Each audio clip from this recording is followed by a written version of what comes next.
All right, so we are in Revelation chapter 18 today. Don't forget the last two reflection papers coming up, the 17th and the 24th. So make sure to get those submitted. Make sure as well to keep up with the last several reading quizzes as that's coming up, as those are coming due as well. Hope to, by next week, have the study guide together for the final and give you an idea of what to prepare for.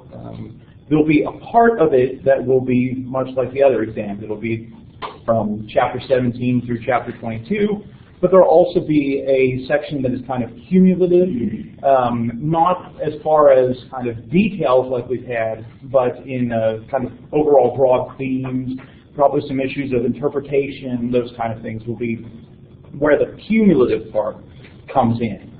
And so that'll be the focus, but we'll talk more about that once the study guide is together and out. So we now turn to chapter 18. Chapter 17, of course, was the judgment of the great prostitute. And chapter 18 is still focused on the judgment of Babylon, but from a different perspective, kind of the aftermath, or maybe not so much the aftermath, but the effect that this will have on other groups of people outside of the great city of Babylon. And so throughout chapter 18, there are a variety of poems, perhaps even what we might call songs, related to the destruction of Babylon and the consequences of that. So let's go ahead and read chapter 18 first, verses 1 through 8. Somebody else get 9 through 16. And then finally, if somebody would pick up with 17 and read through 24. So 1 through 8, 9 through 16, and 17 through 24. After these things, I saw another angel coming down from heaven, having great authority, and the earth was illuminated with his glory. And he cried mightily with a loud voice, saying, Babylon the Great is fallen, and has become a dwelling place of demons, a prison for every foul spirit, and a cage for every unclean and hated bird. For all the nations have drunk of the wine of the wrath of her fornication. The kings of the earth have committed fornication with her, and the merchants of the earth have become rich through the abundance of her luxury. And I heard another voice from heaven saying, Come out of her, my people, lest you share in her sins, and lest you receive of her plagues. For her sins have reached to heaven, and God has remembered her iniquities. Render to her just as she rendered to you, and repay her double according to her works. And the cup which she has mixed double for her. In the measure that she glorified herself and lived luxuriously, in the same measure give her torment and sorrow. For she says in her heart, I sit as queen, and am no widow, and will not see sorrow.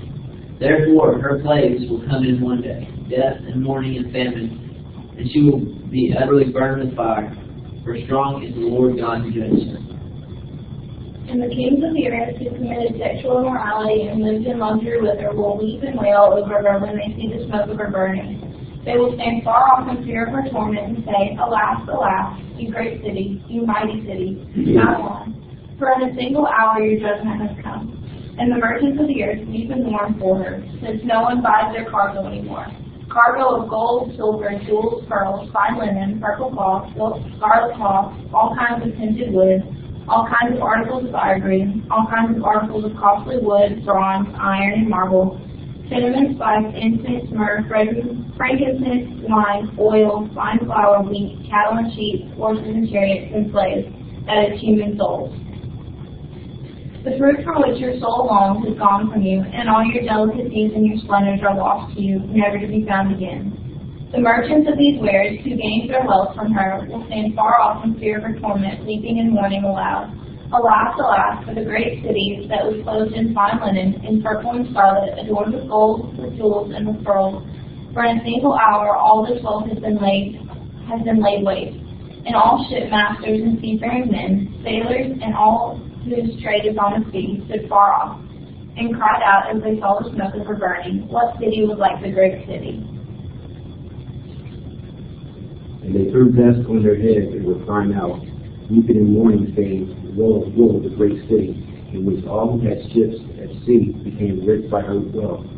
For in 1 hour she has been laid waste. Rejoice over her, O heaven, and you saints and apostles and prophets, because God has pronounced judgment for you against her. And a strong angel took up a stone like a great millstone and threw it into the sea, saying, So will Babylon, the great city, be thrown down with violence, and will not be found any longer. And the sound of harpists and musicians and flute players and trumpeters will not be heard in you any longer. And no craftsman of any craft will be found in you any longer. And the sound of a mill will not be heard in you any longer. And the light of a lamp will not shine in you any longer. And the voice of the bridegroom and bride will not be heard in you any longer. For your merchants were the great men of the earth, because all the nations were deceived by your sorcery. And in her was found the blood of prophets and of saints and of all who have been slain on the earth.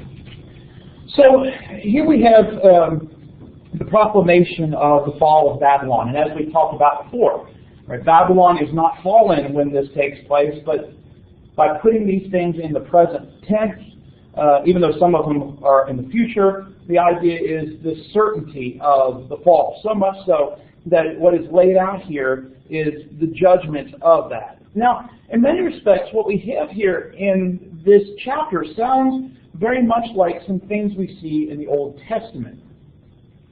What are frequently called the taunt psalms, where a prophet will, much like what we see in chapter 18, describe the fall of a city or a nation or an empire while it is still existing and talk about the destruction that is coming upon it.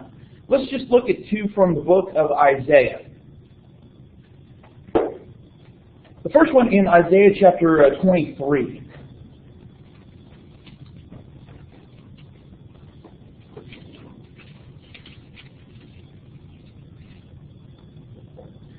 This is Isaiah's prophecy against Tyre. And beginning verse 1, the oracle concerning Tyre. Wail, O ships of Tarshish. Tarshish believed to have been somewhere around Spain, so that's what we're talking about. Wail, O ships of Tarshish, for your fortress is destroyed. When they came from Cyprus, they learned of it. Be still, O inhabitants of the coast, O merchants of Sidon. Your messengers crossed over the sea and were on the mighty waters. Your revenue was the grain of Sihor, the harvest of the Nile. You were the merchants of the nations. Be ashamed, O Sidon, for the sea has spoken. The fortress of the sea, saying, I have neither labored nor given birth. I have neither reared young men nor brought up young women. When the report comes to Egypt, they will be in anguish over the reports about Tyre. Cross over to Tarshish. Wail, O inhabitants of the coast.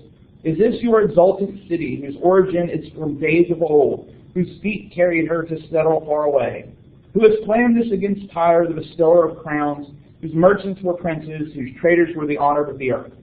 The Lord of hosts has planned it, to defile the pride of all glory, to shame all the honored of the earth. Right? And it goes on and talks about others. So this kind of, Tyre was still a merchant power at the time, but God had judged her. And so kind of, this kind of proclamation against Tyre, almost taunting her. And at the height of her power, she's going to be fallen. Something similar in chapter 47 of Isaiah against Babylon. Again, beginning in verse 1. Come down and sit in the dust, virgin daughter Babylon. Sit on the ground without a throne, daughter Chaldea, for you shall no more be called tender and delicate. Take the millstones and grind meal. Remove your veil, strip off your robe, uncover your legs, pass through the rivers.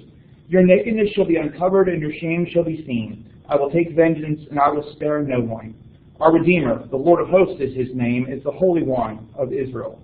Sit in silence, and go into darkness, daughter of Chaldea, for you shall no more be called the mistress of kingdoms. I was angry with my people, I profaned my heritage.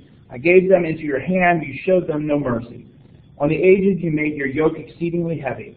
You said, I shall be mistress forever, so that you did not lay these things to heart or remember their end. Now therefore hear this, you lover of pleasures, who sit securely, who say in your heart, I am, and there is no one beside me. I shall not sit as a widow, or know the loss of children. Both these things shall come upon you in a moment, in one day. The loss of children and widowhood shall come upon you in full measure. in spite of your many sorceries and the great power of your enchantments, right? And so in chapter 47 there's a lot that sounds very reminiscent of chapter 18.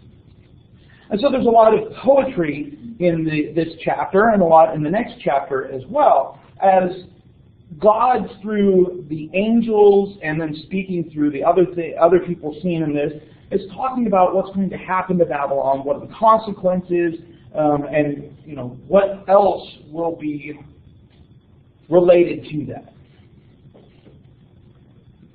John sees at the beginning of chapter 18 another angel coming down from heaven. Now, by saying another angel, he's contrasting this to the angel in chapter 17, who is taking him around to see the prostitute and the great scarlet beast. All right, so a different angel is going to be the guy here. Also, what might be here as well is that when we saw in chapter 17 the beast, it talked about the beast ascending from the bottomless pit, but this angel is descending from heaven. And this angel has great authority. So it's not just he has authority, he has great authority. Probably in contrast to the authority of the beast. The beast, the false prophet, others on the side of Satan has simply had authority. But this angel has great authority. Now, here too, the authority of the angel isn't any more within the angel itself than the authority of the beast or the dragon is within either of them. Right? The great authority comes from God, but this angel has received a lot more authority than others have received. Not only does the authority that the angel have constitute describing it as great, the earth is filled with the light of his glory, or is made bright with his splendor. And so you kind of get this idea of this glowing being whose energy, whose light radiates brightness that fills the earth. And so there's this kind of inability to see because of the splendor. Now here too, it's probably meant to reflect God's splendor, God's glory in all of this. And it also might call to mind for the original hearers some passages from the Old Testament that talk about the Lord. For example, Exodus 40 and verse 34, where it says the glory of the Lord filled the tabernacle. Ezekiel 43 and verse 2, again talking about God, the land was radiant with his glory. And then Habakkuk 2:14. The earth will be filled with the knowledge of the glory of the Lord as the waters cover the sea. And so this kind of notion of here comes this angel, this messenger from God, down from heaven, and his glory, the glory of God, is spreading out around him. Like other angels we've seen, this angel calls out with a loud voice, right, with a mighty voice. So just as this angel has great authority, there's also a power here. Now certainly we could think it would have been loud. But there's also the power of the pronouncement that is coming here. So the mighty voice, yes, probably has something to do with the sound proceeding from the angel's lips, but also the power of the pronouncement that is being made. That message is one we've seen before. Fallen, fallen is Babylon the Great. Of course, we have to remember that Babylon here is that code word for the great city of chapter 17. It's not a, you've come late to the party, Babylon's been gone for 600 years. It's the power that has been persecuting the people of God has fallen. It may too have some relationship to the idolatry of Babylon in Revelation, because it sounds very similar to Isaiah chapter 21 verse 9. which says, "Fallen, fallen is Babylon, and all the images of her gods lie shattered on the ground."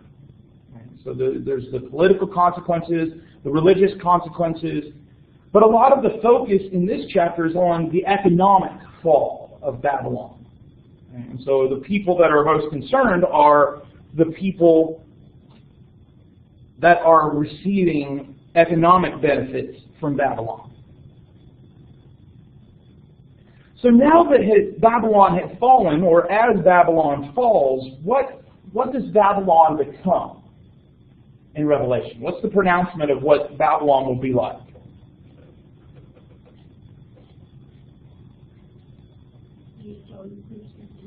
It's going to be a dwelling place for demons. Right? And then it goes on to say, a haunt of every foul spirit, haunt of every foul bird. There are some manuscript differences, so you may not have that last line. In fact, I think as Matt was reading, the word hateful was combined with bird. Right? So that's why the manuscripts are different. One says a haunt of every foul bird and has this foul and hateful beast. Others just say a haunt of every foul and hateful bird. Either way, right? Once Babylon falls, only detestable things will live there. Right? Demons, foul birds, foul spirits, foul beasts perhaps. Let's flip back to Isaiah, and if somebody would get Isaiah chapter 13 and read for us verses 19 through 22. Isaiah 13, 19 through 22.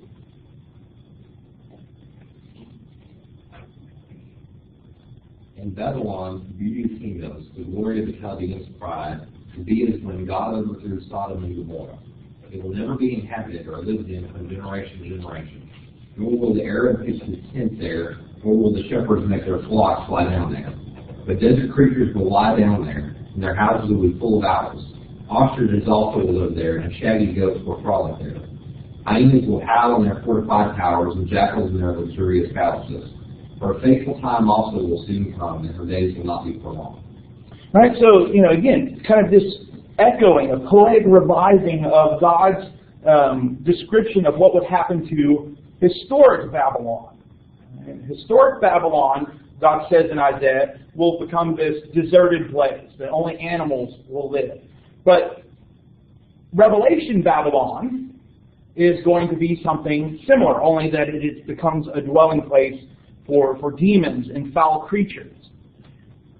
The word dwelling place or haunt, depending on your translation, and it might be something else as well, might also be understood as a prison house.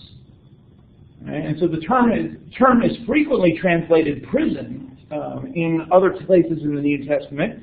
And so kind of not only is it a dwelling place, it might be where God puts in prison the demons and those kind of things. Again, not to be understood physically, but symbolically. Right? Who's going to dwell in Babylon but horrible things? Now, of course, this raises the question. If one were to take the preterist mindset, right, that these things have to do with the first century, with the fall of Babylon, or the fall of Rome, people still live in Rome, right? Maybe even some of you have visited there. There's probably not a prison house of demons on the tour as you go through Rome.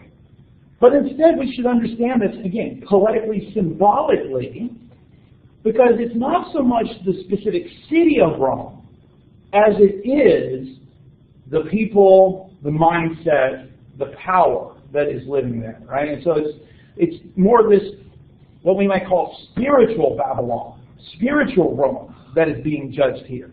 Or it certainly is referring to things related to the power in charge at that time.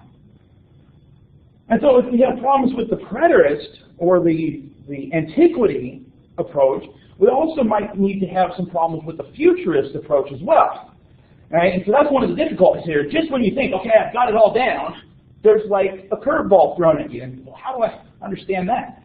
Because if this is to be understood as a futurist, right, that there's some Babylon coming, Well, we're not quite suggesting the end of time, because if the end of time involves God destroying the earth or recreating the earth, as some groups believe, how does this prison house fit into that? Right? And so there's things that survive after the judgment of Babylon. So it becomes a very challenging passage, no matter which interpretation you take, because it doesn't quite fit any of them very well.